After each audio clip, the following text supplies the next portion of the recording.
Hey everybody, this is going to be my review on my hisense tower inverter air conditioner.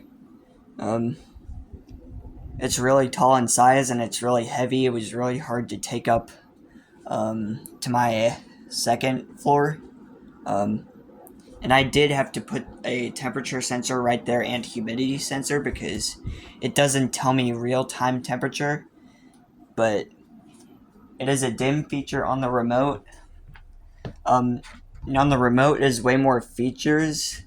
So, but on the control panel, if you can see, it doesn't have that much features.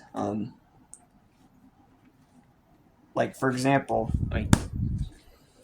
sorry, I just killed a spider. Um, but if you lose a remote, then you're not gonna have that much features. Like auto fan mode, quiet mode. Um, I just turned it off quiet mode.